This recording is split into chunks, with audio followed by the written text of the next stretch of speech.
আজি পুষ্টিকৰ, ঠাণ্ডা আৰু সহজভাৱে বনাব পৰা এটা বেলৰ চৰ্বত বা জুচৰ ৰেচিপি লৈ আহিছোঁ। বেলৰ জুচ বা চৰ্বত নোখোৱাজনেও এনেধৰণে বেলৰ চৰ্বত বা জুচ বনাই দিলে খাবই খাব। নকলে গমেই নাপায় যে এইটো বেলৰ জুচ খাইছে। নতুন এটা ভিডিঅ'ৰ মাধ্যমেৰে হাবিবা পাকঘৰলৈ আপোনালোক সকলোকে স্বাগতম জনাইছোঁ। এই বেলৰ জুচ বা চৰ্বতটোত প্ৰচুৰ পৰিমাণে এন্টিঅক্সিডেণ্ট থাকে, যি আমাৰ শৰীৰৰ ৰোগ প্ৰতিৰোধৰ ক্ষমতা বহু গুণ বৃদ্ধি কৰে। কেইটামান ট্ৰিক্স লৈ বলক ভিডিঅ'টো আৰম্ভ কৰোঁ।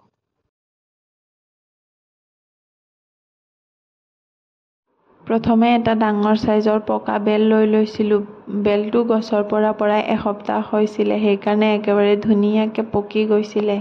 বেলৰ ভিতৰৰ অংশটো একেবাৰে কোমল আৰু বাহিৰৰ অংশটো অলপ ডাঠ থাকে। ভাঙিবলৈ অলপ অসুবিধা হয়, কিন্তু কিবা এটা ডাঠ বস্তু দি ভাঙিব পাৰি।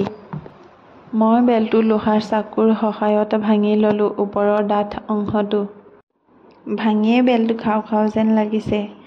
এতিয়া বেলৰ ভিতৰৰ কোমল অংশখিনি এটা বাটিত চামুচৰ সহায়ত উলিয়াই ল'ম। বেলটো গছৰ পৰা পৰি কেইদিনমান ঘৰতে আছিলে যে একেবাৰে ধুনীয়াকৈ পকিছে। ভিতৰৰ কোমল অংশটো একেবাৰে ছফ্ট হৈ আছে। বেলৰ ওপৰৰ হাৰ্ড অংশখিনিত যদি অলপ গ্ৰীণ কালাৰ থাকে, তেতিয়া সেই বেলটো ভিতৰৰ অংশখিনি অলপ ডাঠ আৰু একেবাৰে লাইট অৰেঞ্জ কালাৰ থাকে। বাটিত চামুচৰ সহায়ত উলিয়াই লোৱা বেলখিনিত এগিলাচ নৰ্মেল পানী দি হাতেৰে মিক্স কৰি ল'ম।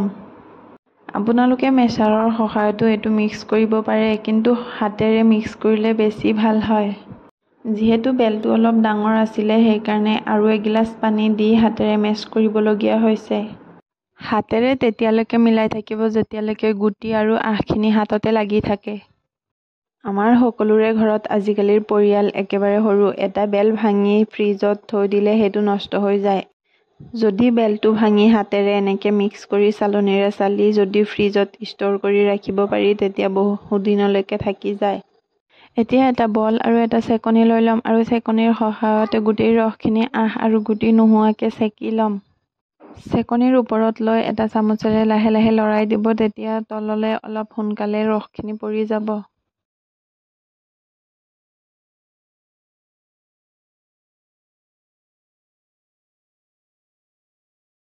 চাওক, ৰসখিনি তলত কিমান ধুনীয়াকৈ পৰি গ'ল। এতিয়া চেকনিৰ ওপৰত থকা আঁহখিনিত এগিলাচ নৰ্মেল পানী দি এবাৰ লৰাই দিব। আঁহত লাগি থকা ৰসখিনিও যাতে তললৈ পৰি যায়। এনেধৰণে বেলৰ পিয়ৰ ৰসখিনি উলিয়াই আপোনালোকে বহুদিনলৈকে ষ্ট'ৰ কৰি ৰাখিব পাৰে আৰু বিভিন্ন ধৰণে বেলৰ চৰ্বত বনাই খাব পাৰে। এই প্ৰচেছখিনি এবাৰ সময় উলিয়াই কৰি ল'লে পিছত বহুখিনি সময় বাচি যায়। এতিয়া এই ৰসখিনি আপোনালোকে নিজৰ পচন্দ অনুযায়ী চৰ্বত বনাই খাব পাৰিব আৰু ষ্ট'ৰ কৰিও থ'ব পাৰিব। ৰসখিনিত চাইছেই নহয়, অকণো আঁহ আৰু গুটি নাই। আজি মই চৰ্বতটো মিক্সি জাৰতে বনাম। এতিয়া এটা মিক্সি জাৰ লৈ ল'লোঁ আৰু মিক্সি জাৰটোত ৩ চামুচ বেলৰ ৰস লৈ ল'লোঁ। ৰসখিনিৰ লগত লৈ ল'ম মিডিয়াম চাইজৰ চামুচেৰে 2 চামুচ চেনি। আৰু এই জুচটোৰ কাৰণে লৈ ল'ম এফাল নেমু আৰু নেমুখিনি চেপি জাৰটোতে লৈ ল'ম। বেলৰ এই নেচাৰেল জুচ বা চৰ্বতটোৱে গেছ আৰু অম্লতা ৰোগতো সহায় কৰে। আৰু ইয়াতে লৈ ল'ম ৫ৰ পৰা ৬ টুকুৰা বৰফ আৰু এই গোটেইখিনি এবাৰ গ্ৰাইণ্ড কৰি ল'ম।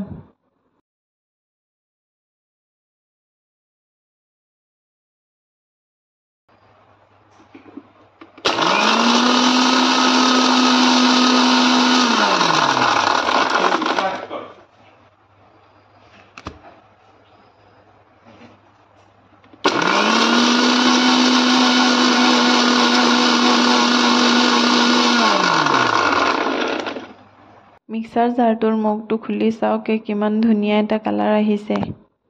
এই জুচটোৰ সোৱাদ বঢ়াবলৈ এতিয়া ইয়াতে দি দিম সৰু চামুচেৰে আধা চামুচ ক'লা নিমখ আৰু সৰু চামুচেৰে আধা চামুচ বগা নিমখ।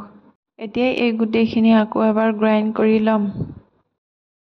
এতিয়া এই মিক্সি জাৰটোৰ পৰা এটা গিলাচত লৈ লওক আৰু তাতে ৩ৰ পৰা ৪টা বৰফৰ টুকুৰা দি দিয়ক আৰু পদিনা পাতেদি গাৰ্নিছ কৰি লওক।